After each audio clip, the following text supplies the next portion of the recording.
Hello, everyone. Welcome again to the Journey Podcast, hosted by yours truly, Terrell Ward, navigating entrepreneurship here, personal development, and relationships.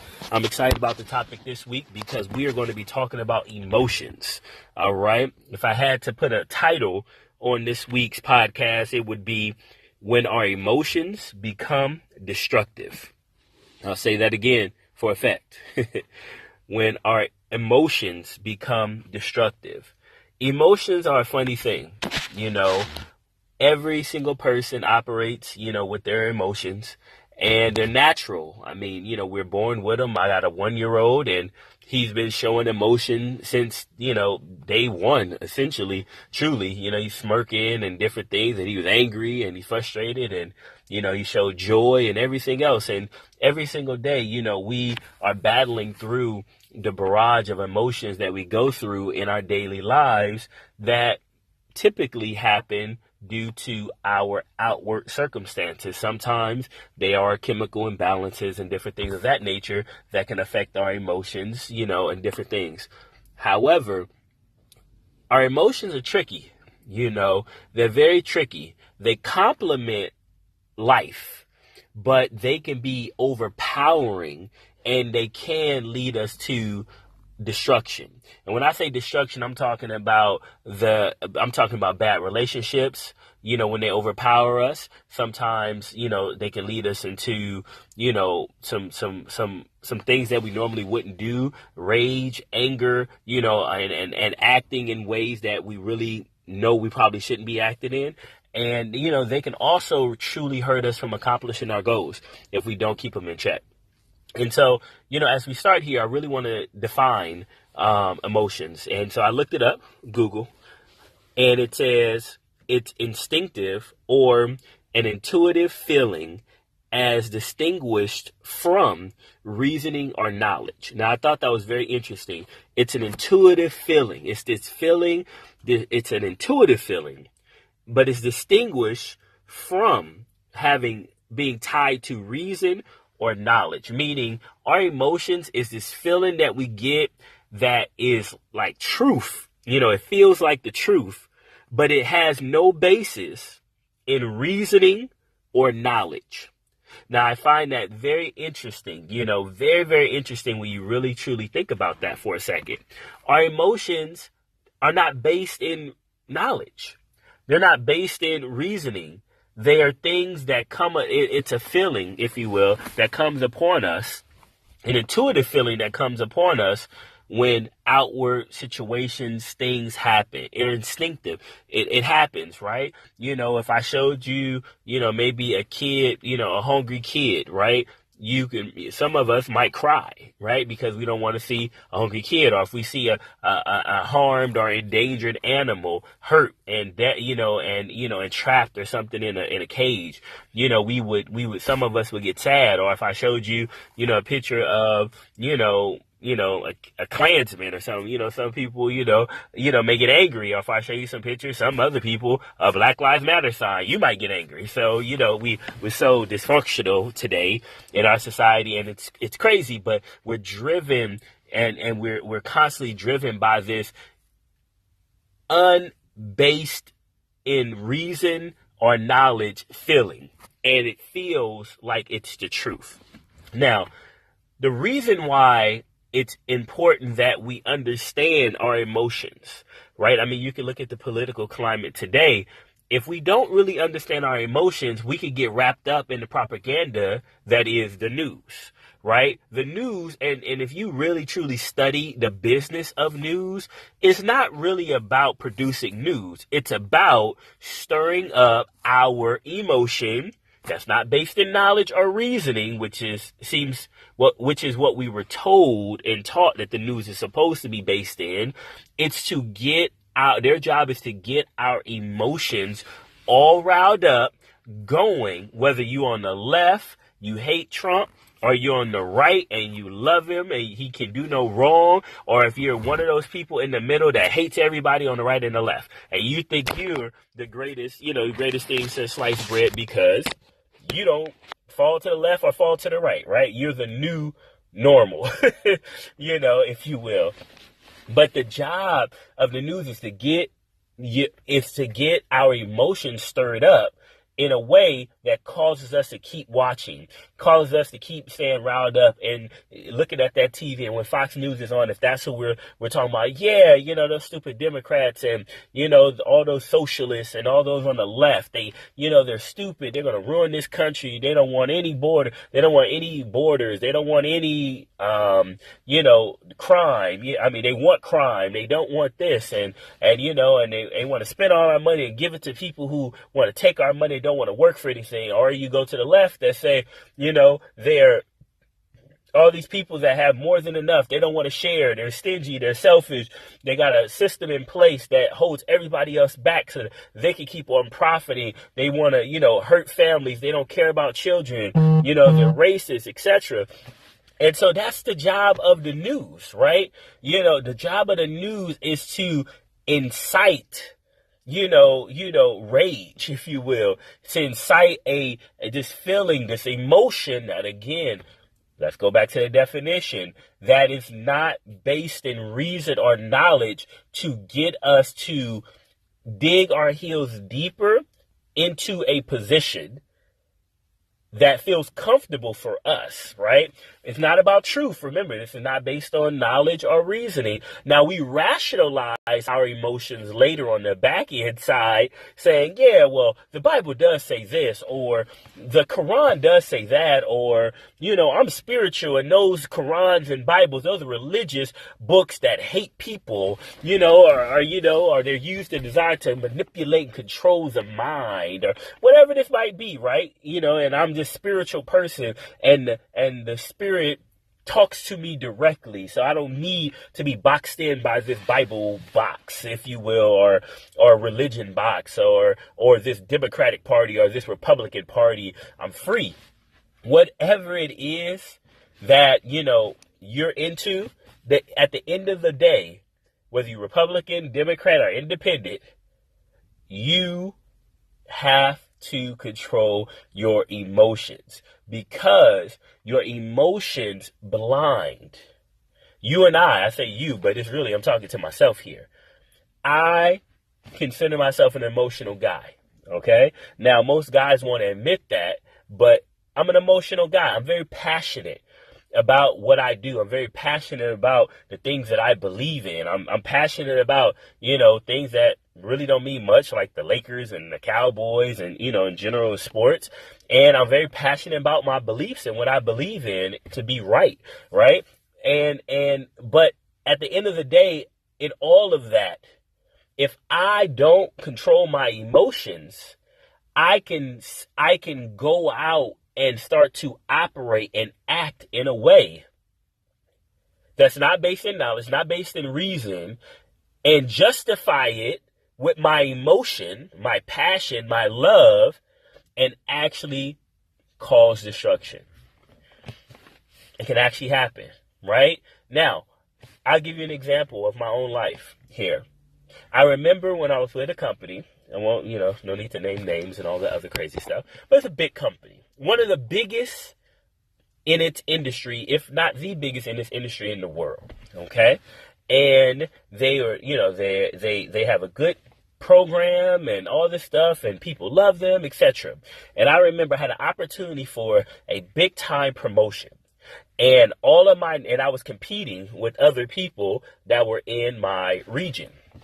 And the promotion was under a different manager that wasn't my direct manager in another part of the region. So you already knew you had to work extra hard to get to that promotion, because they already had somebody that was also interviewing. So they were kind of like the hometown kid.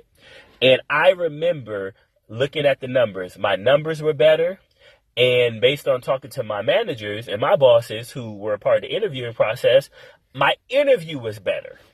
So I'm thinking very logically, based in reason and logic and knowledge, my objective numbers, and metrics were better, and my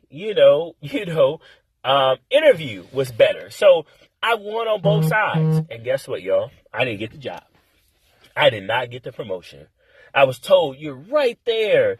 You're right there. And I was just sitting there like, they were like, and kind of like my boss came to me and was like, hey, look, you kind of, it was kind of that, that other person's to lose. They were kind of already picked. We just had to go through the formality of it all, essentially. And my boss was cool, so he kind of told me, and I was livid. I'm telling you, I was livid, and because of that, I quit. I said, you know what? I was promised an objective, no seniority, no favoritism job, and I was promised this, and guess what? They didn't give it to me, and I had opportunity. I objectively beat this person. I had a better interview than this person, and I was still denied because I was not the favorite. Even though rationally and everything else, based on reason, I won. And I said, if you're going to do it to me now, you're going to do it to me again, and I quit. Okay? Now, in my emotions, I quit. Now, I didn't just quit. I found another job that told me we promote quick. And I said, okay, good. That's what I'm looking for, because I felt like I'm owed a promotion anyway. So I don't want to be waiting a long time, some years again, for another promotion. I want to go in somewhere, and in a couple of months, I can get promoted. So they said, we can promote quick, and, we got you, and then this person that knows that person that's in leadership, and they already know you're coming in. They just want to get your feet wet so that they can, boom, put you up to a management role, a high management role. I said, perfect. So I felt like I had to end. I was the favorite now, okay?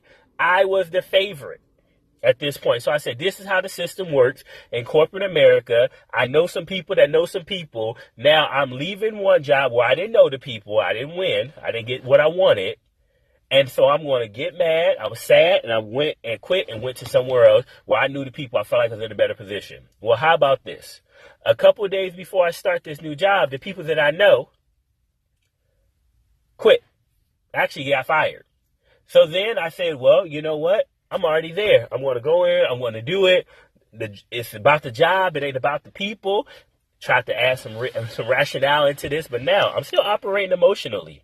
I get on the job. Long story short, within 60 days, they laid me off. They downsized the company. So now I'm unemployed. I'm unemployed now. All of a sudden, I went from being on the brink of something that I had worked so hard for, didn't catch the break that I needed, but I was literally right there next up, probably within a few months, got emotional, and then left being led by my emotions, wrapped in reason, and went to a place that was unstable. I should have saw the writing on the walls. I did not, because my emotions blinded me. And then I ended up unemployed and had to move me and my family humbly back into my father's house because we couldn't afford to live where we were living anymore. Now, how about that for humiliation? Okay?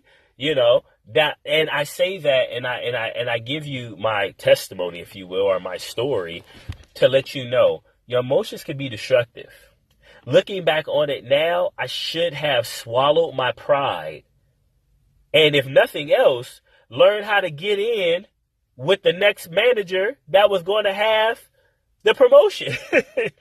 Instead of only focusing on my manager, I should have went and befriended all the managers. Okay? That's what I should have did. So that when it came up next time, I alleviated any of the, well, I don't know, Terrell. That's what I should have did working in corporate America. But I didn't.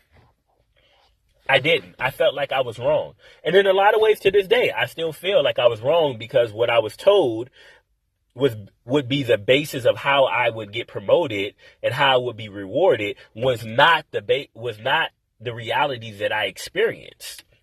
And that wasn't right by that company, and it wasn't fair by that company. But my emotions and how I reacted had nothing to do with that. I remember one of my, I don't know if it was Sunday school teacher or mentors. No, Sunday school teacher, when I was younger, used to say, sometimes you cannot stop the instinctive, remember, definition of emotion, instinctive, right? It's instinctive thought or feeling that comes to mind, right? Sometimes you can't stop that. It happens, but you have 110% control over the reaction to that instinctive response or thought. You have 100% control over the next reaction, the next step. And that's what I want to encourage you with today. When you or I are so focused and so caught up in our emotions, okay, we end up staying sometimes in relationships longer than we should. We get in arguments in relationships that we don't even need to be in arguments in. Today we call it being petty or being extra or whatever. But it's nothing but a reaction to your emotion. That's all it is. I mean, you feeling some kind of way and now you're responding. And what does it cause? Extra headache, extra arguing, right? Sometimes with our kids, with our parents, with our coworkers, with our bosses. It's destructive, people. Take it from me. I've went broke because I got emotional. Broke. Had to move my family, my kids, back into my daddy house because I couldn't control my emotions. How many of you today can link some bad situations in your life to you being overly emotional and reacting incorrectly? And then you rationalize it and blame it on the other person or other circumstance because you say, well, you did this to me, which caused me to act this way. And now this result has happened, this negative result, but I'm going to blame it on you because had you not done that, I wouldn't have had opportunity to act irrational, petty, silly, extra in my emotions. So it's your fault. No, it's not their fault. It's you. That's on you. That's on me. You can't control other people. You can't always control what comes your way. Like if it's raining, I'm looking outside right now. If it starts raining, I had no control over it raining. Now, some people say the government controls the weather, but that's a different topic. Different topic for another podcast. However, let's just go with it's a natural occurrence. If it rains, I have no control over that. But if I walk outside and get wet